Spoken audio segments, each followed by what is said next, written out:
Bismillahirrahmanirrahim. Assalamualaikum warahmatullahi wabarakatuh. Waalaikumsalam warahmatullahi wabarakatuh. Alhamdulillah wa syukurillah wassalatu wassalamu ala Rasulillah. Asyhadu an la ilaha illallah wahdahu la syarikalah wa asyhadu anna Muhammadan abduhu wa rasuluh sallallahu alaihi wasallam la nabiyya ba'dah.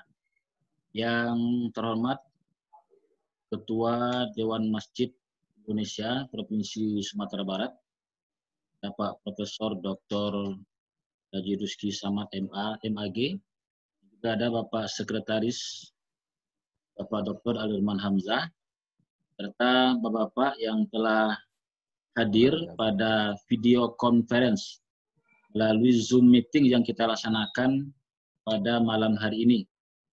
Sengaja kita mengadakan kegiatan Zoom meeting kali ini karena ada informasi yang sangat penting dan berharga berdasarkan hasil Vikon yang dilaksanakan oleh Bapak Ketua DMI Sumatera Barat dan juga ada Pak Heri Bahrizal Tanjung terhadap webinar ya Pak ya, webinar ya baik itu dari pertemuan DMI se-Indonesia, juga dialog bersama pimpinan dari Komisi Kekarian Jakarta.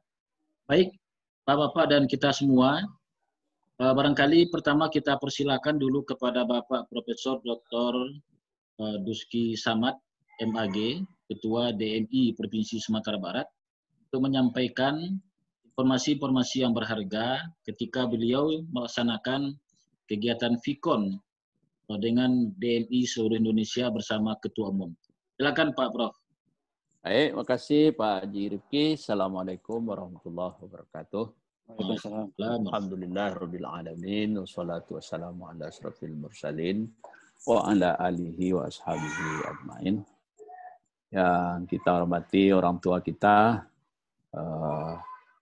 muhtasar kita Pak Haji Zainal MS, Pak Kiai, kemudian sudah bergabung setidaknya udah 10 ya Pak Rifki?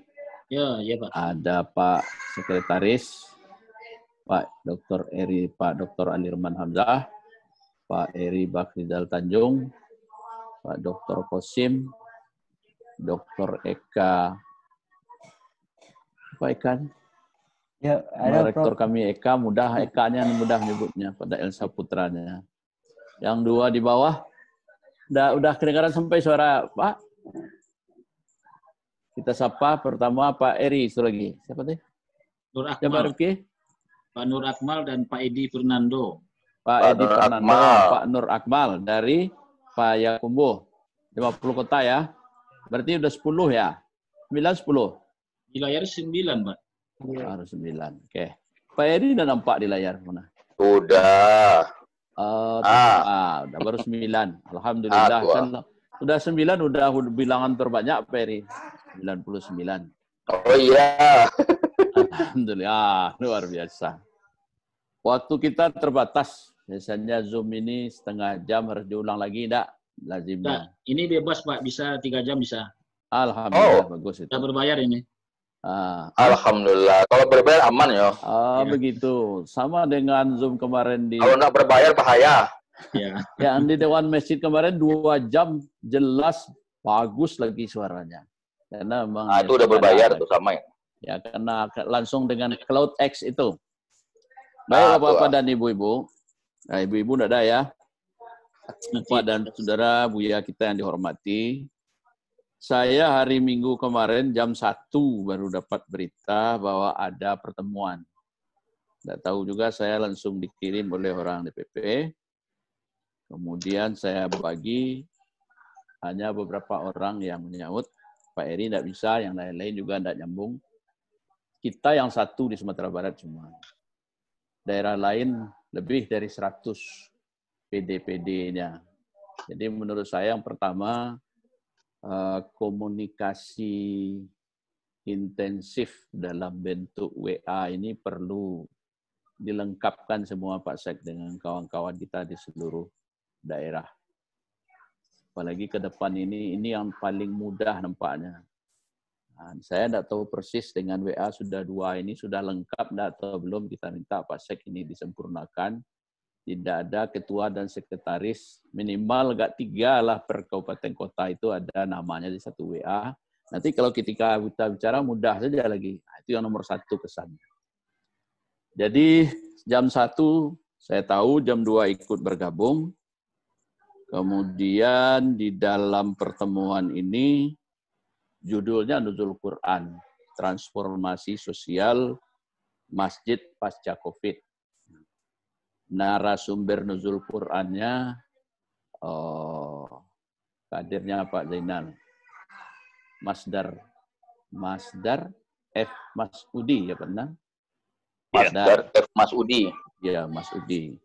Setelah Masdar memberikan ceramah, kemudian dihadiri oleh Pak Yusuf Kala, Pak Safruddin, Wakil Ketua Umum, kemudian yang menjadi hostnya Sekjen Dewan Masjid, dan pengurus-pengurus lain, lebih dari 100 yang bergabung.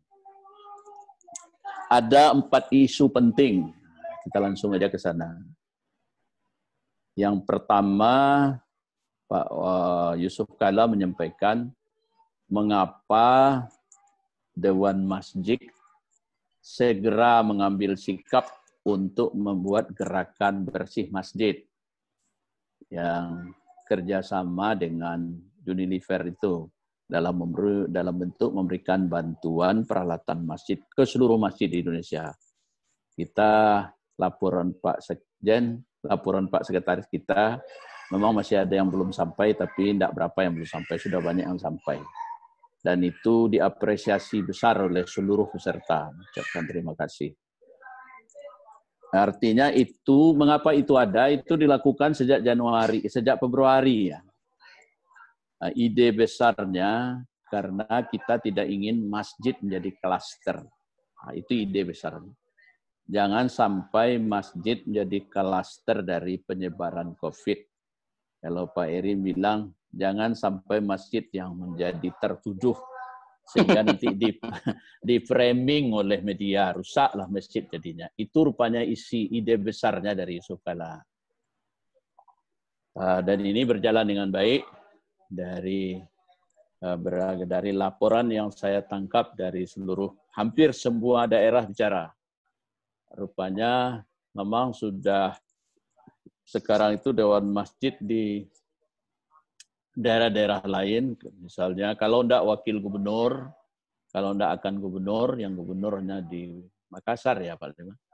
Wakil gubernur misalnya di Papua Barat, banyak yang sudah pada tingkat wakil gubernur yang menjadi ketua Dewan Masjid. Dan itu semua karena dengan Yusuf Kala mereka tersambung bicara semua. Itu isu pertama. Isu kedua yang digelunturkan, itu yang dimaksud dengan transformasi. Ketika selama masa COVID ini, masjid off, masjid menjadi tidak produktif sebagaimana adanya, tentu masjid perlu dipikirkan bagaimana gerakan ke depan. Jangan sampai masyarakat tidak memberikan perhatian yang lebih baik ke masjid. Maksudnya begini, diharapkan transformasi masjid ini, kalau selama ini masjidnya masjid dikelola dalam bentuk kultural belaka, dalam bentuk tradisional manual, terasa sekali ketika zaman COVID ini, masjid menjadi tidak bisa efektif karena mengharapkan uang yang dari masjid saja, dari jamaah saja, dan pengeluarannya sangat temporal. Jadi artinya yang dimaksudkan transformasi itu bagaimana masjid dari segi kelembagaan dan dari segi programnya direformasi kembali, format ulang. Apa artinya, bagaimana pengelolaan keuangannya berbasis IT, bagaimana perencanaan keuangannya dimunculkan oleh sepertinya sebuah organisasi adalah anggaran tahunan masjid, lalu dicari duitnya, artinya tidak seperti manual biasa ini saja. Kita akan pengurus masjid ini pengelolaannya dalam pengertian yang ya 5 Farisaki di sini cari lantai kalau bahasa adatnya. Di mana saja ada masalah baru diselesaikan. Nah, itu isu kedua. Sehingga isu ini dilanjutkan, harusnya sudah mulai digerakkan dan beberapa masjid sudah menggerakkan. Di Jawa Barat mengenal namanya Gerakan Amal Masjid. Di Banten. Di Banten itu. Kemudian ada lagi daerah di Sulawesi mana? Di Sulawesi Tenggara, Sulawesi apa? Gorontalo. Ada gerakan jamaah membantu jamaah. Nah, ini di dalam COVID ini. Artinya transformasi bagaimana masjid di era COVID, di masa COVID ini, meskipun di ibadah tidak jalan, tapi dalam ibadah yang terkait dengan membantu masyarakat mestinya didorong juga. Ada beberapa gerakan, kalau di Kalimantan Timur, itulah karena uangnya banyak kan, pengurus Dewan Masjid memang menjadi leading sektor di dalam pendistribusian pembiayaan umat berbasis jamaah. Itu yang kedua, isu tentang masjid sebagai pusat transformasi, ditambah malah oleh Pak Safruddin pada daerah tertentu, malah masjid sekarang sudah menjadi dapur umum, sudah menjadi tempat pendistribusian bantuan. Itu yang kedua. Yang ketiga, yang menjadi pembicaraan juga kemarin itu, Pak Yusuf Kalla menyampaikan, terkait dengan perkembangan COVID ke depan dan bagaimana masjid menyiapkan diri. Secara bercanda, Pak Yusuf Kalla mau mengatakan tidak ada yang bisa memastikan kapan COVID berakhir. Sebab karena apanya namanya?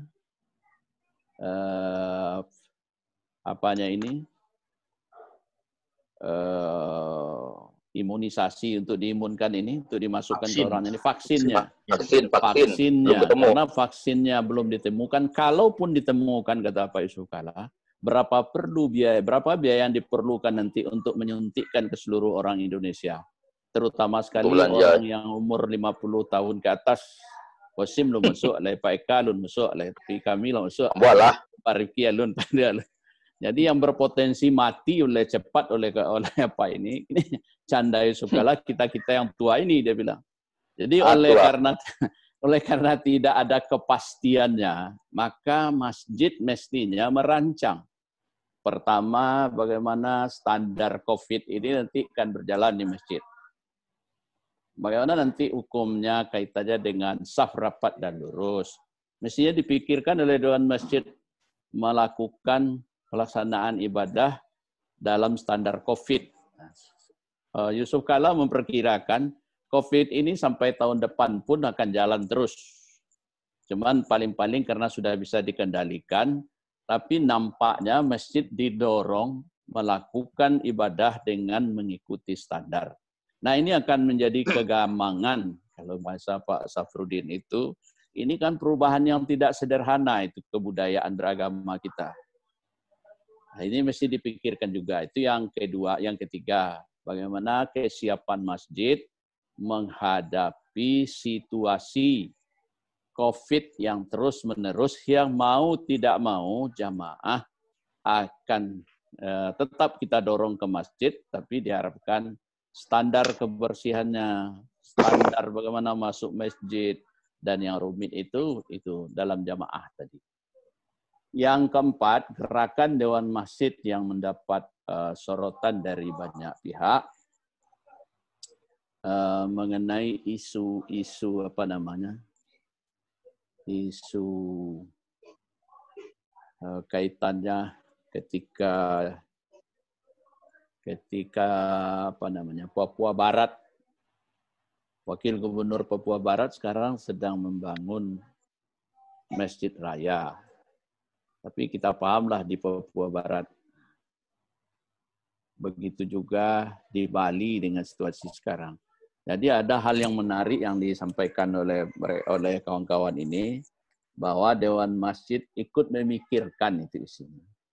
Masyarakat pada daerah yang sangat sulit itu, bagaimana dia bisa eksis atau bagaimana langkah-langkah secara bijak Dewan Masjid Pengurus Wilayah ikut bersama-sama mencermati perkembangan kehidupan termasuk isu-isu kemasjidan. Itu isu-isu penting yang ke depan.